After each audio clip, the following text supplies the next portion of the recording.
Bonjour à tous, bonjour à toutes.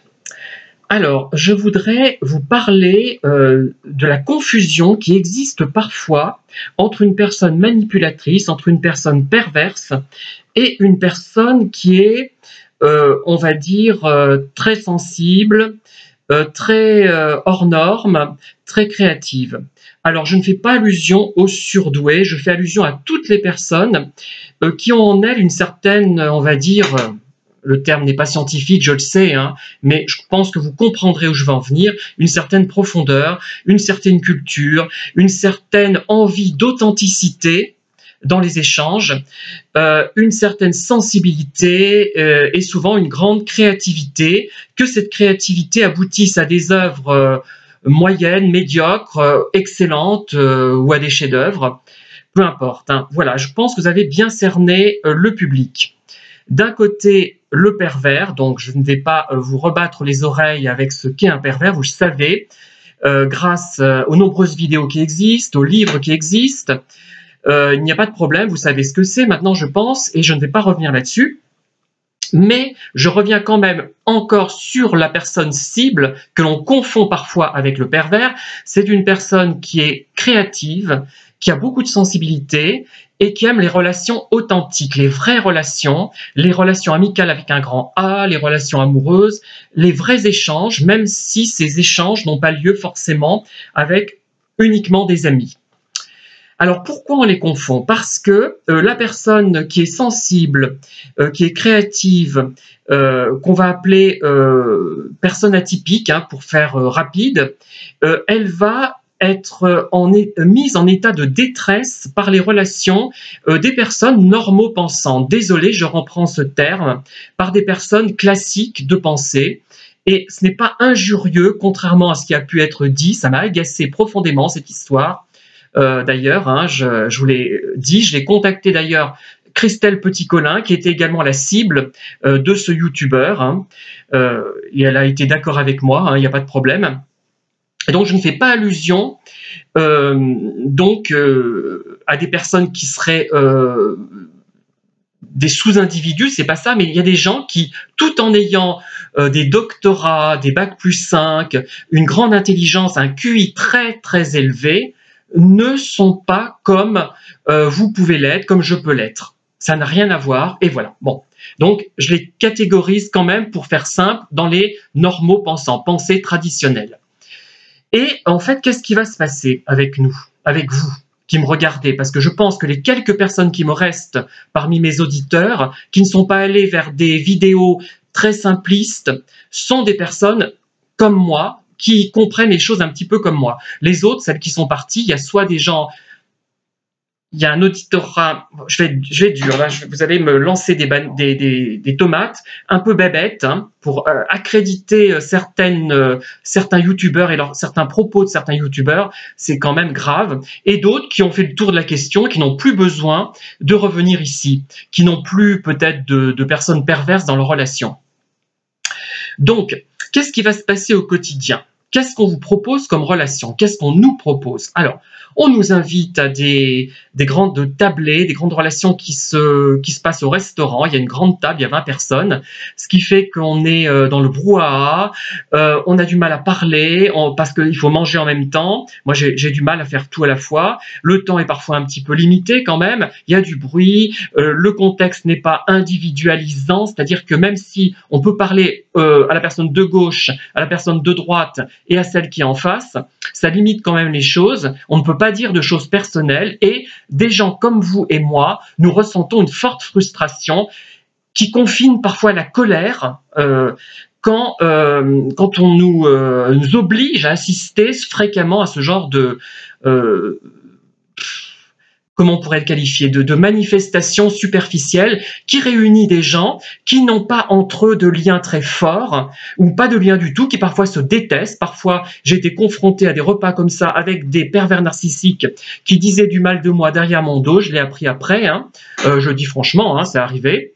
Pas toujours, hein. La plupart du temps, c'était avec des gens, 99 fois sur 100, c'était avec des gens ni amicaux, ni ennemis. Hein. Les pervers narcissiques, c'est quand même rare. Alors, autre chose, quand on se rencontre quelqu'un dans la rue, beaucoup donnent dans ce qu'on appelle le small talks. Et pourtant, moi je suis de ceux qui défendent que ces conversations qui n'ont pas de sens, si elles sont systématiques du moins, si ce n'est pas systématique, c'est autre chose. Hein. On peut de temps en temps parler du temps qu'il fait, oh il fait beau aujourd'hui, oh là là, parce que parfois ça a des incidences sur notre vie concrète. On doit prendre la voiture pour aller loin et s'il neige, effectivement, il faut parler du temps. Donc ça n'a pas toujours un sens négatif. Mais souvent, ceux qui abusent de ça, ces small talks, je trouve, moi, ça empêche la vraie communication. On est censé créer un lien avec la personne, mais en fait, c'est faux.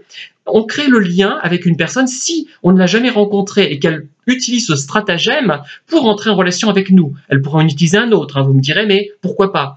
Mais quand ce sont des gens qu'on croise souvent et qui nous serinent toujours les mêmes idioties, eh ben, je suis désolé, moi, je finis par emmagasiner de la colère en moi, de l'agacement, soit ça explose, enfin ça n'a pas encore explosé, hein, ça ne va peut-être pas tarder, soit je change de trottoir ou j'évite les coins où je vais rencontrer ces personnes.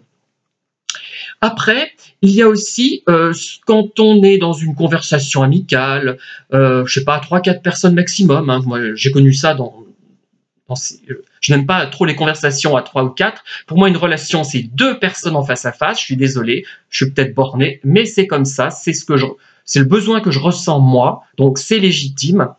Et je devrais même pas insister autant parce que c'est une évidence que c'est légitime. Je n'ai pas à me justifier. Il y a des gens qui vont vous dire, ah ben je suis allé, je sais pas moi, en Afrique, au Sénégal cet été. Alors comment c'était? Moi, je demande. Hein, comment ça s'est passé? Ah, c'était très beau. Bon, après, en posant des questions, on arrive parfois à obtenir plus, mais il y a quelque chose qui s'accumule en nous au bout d'un moment, pas tout de suite, on ne se rend pas compte tout de suite. Hein. Il faut parfois des années pour le comprendre, tout ça. Tout de suite, les premiers temps, les premières années, on se dit, oh mais c'est moi peut-être, on se remet en question soi-même, parce qu'on est capable de se remettre en question, mais au bout d'un moment, on se dit, mais quelque chose qui ne va pas. Si elle dépense autant pour aller à l'étranger, pour aller si loin et qu'elle en déduit, c'est beau, qu'elle reste chez elle, cette personne. Bon, après, je suis peut-être sévère. Il y a des gens qui ne savent pas raconter ce qu'ils ont vécu, ce qu'ils ont ressenti. D'un autre côté, ce genre de personnes, c'est pas moi qu'ils doivent fréquenter. Hein. Ça marchera pas. Il faut qu'ils fréquentent des gens comme eux. J'ai rien contre à partir du moment où je les subis pas. Moi, ça va vite m'agacer. Autre exemple, vous dites, ah ben tiens, vous parlez de vous, on vous demande de vous présenter, vous dites, ah ben j'aime pratiquer certaines activités sportives et j'écris. Et quel est votre métier? La question qu'on vous pose.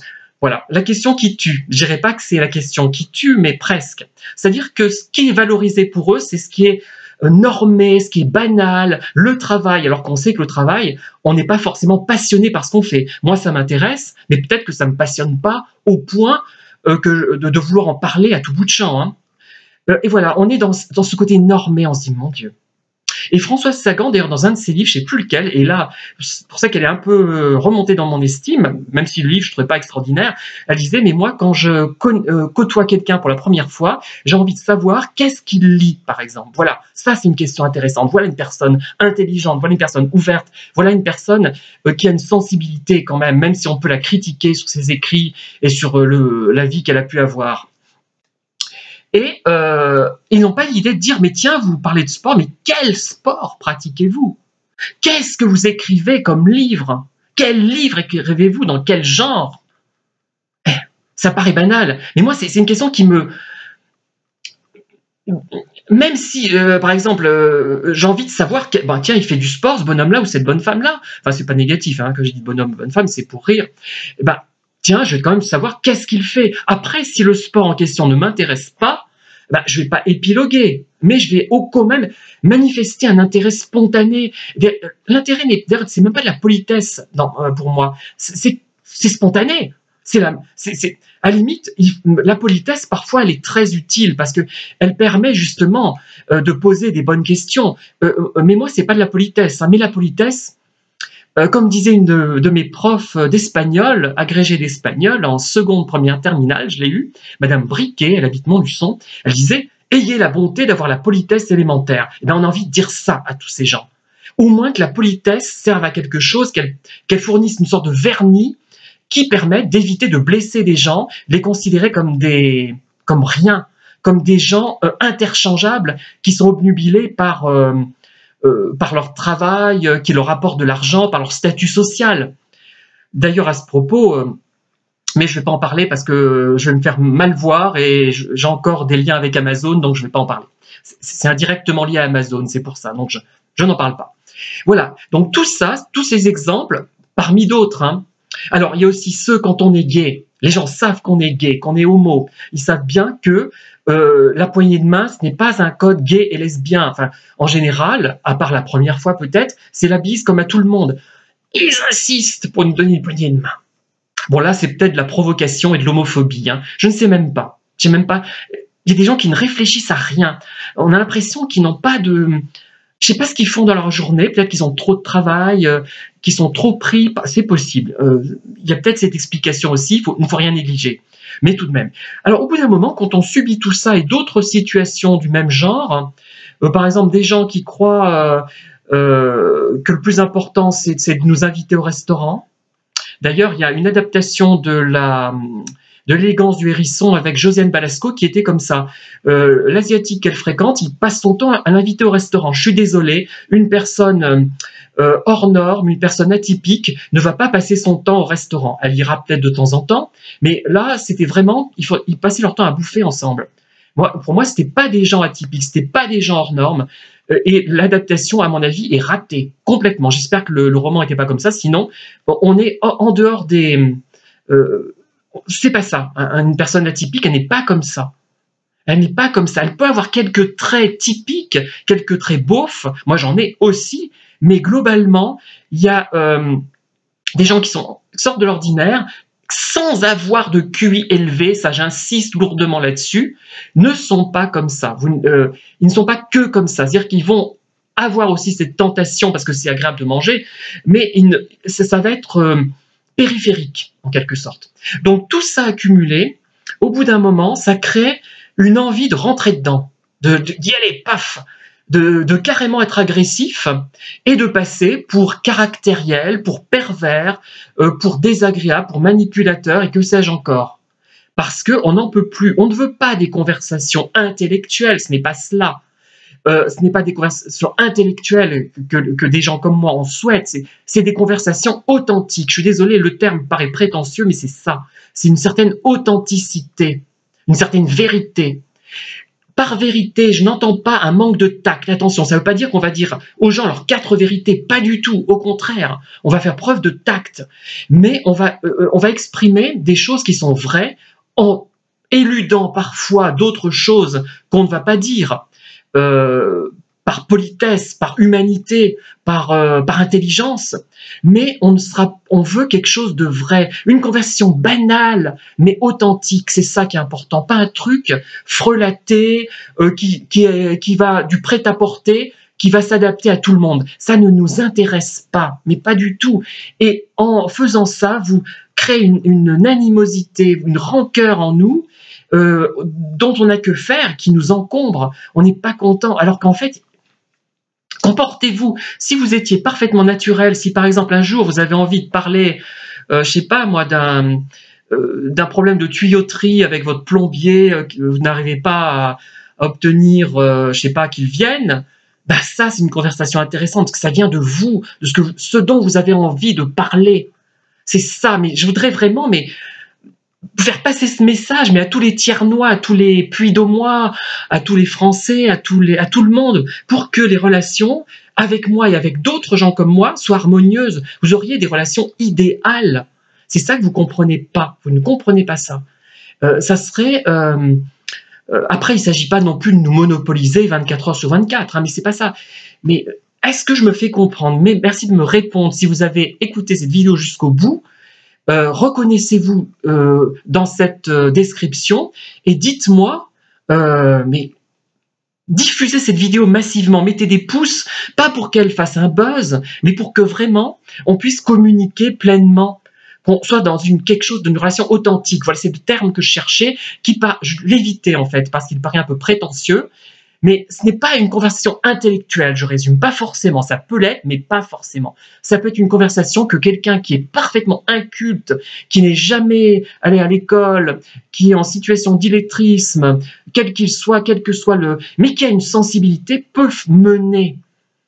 C'est ça, il peut la mener, cette conversation. Il n'aura aucune difficulté, et en face de lui, il y aura quelqu'un prêt à recevoir ce qu'il dira. Et ces gens-là ne sont pas pervers narcissiques. C'est pas parce qu'on finit par craquer, par vraiment se dire mais on se fout de ma gueule, on veut me voir mais on me dit des platitudes qui viennent d'automatismes, qui viennent pas parce qu'il y a des platitudes qui viennent du fond du cœur, je dirais, ça fait bébête, j'aime pas cette expression, mais bon, j'ai pas d'autres mots, ça passe, il n'y a pas de problème. Mais ah, il fait beau aujourd'hui, hein. Moi, j'ai envie de finir sur une plaisanterie un peu douteuse. Ah ben, je suis resté 8 jours dans le coma. Et vous avez eu beau temps? Voilà ce que je répondrais. Voilà ce que je suis capable de répondre. Voilà la méchanceté vers laquelle ça peut me pousser. Parce que vraiment, là, je plaisante, hein, parce que c'est insupportable pour nous, insupportable. Je voudrais vraiment le faire comprendre définitivement. Alors, diffusez cette vidéo massivement par pitié sur tous les canaux que vous connaissez pour qu'elle vraiment, que je n'ai plus ce problème quand je rencontre quelqu'un dans la rue. Voilà, tout simplement. Moi, je n'en peux plus. Je vais finir par rembarrer les gens et ce n'est pas ce que je veux. Ils ne le méritent pas. C'est pas de leur faute s'ils n'ont pas compris cette notion d'authenticité. Mais j'aimerais que ça passe, ce message. Voilà. Merci. Au revoir.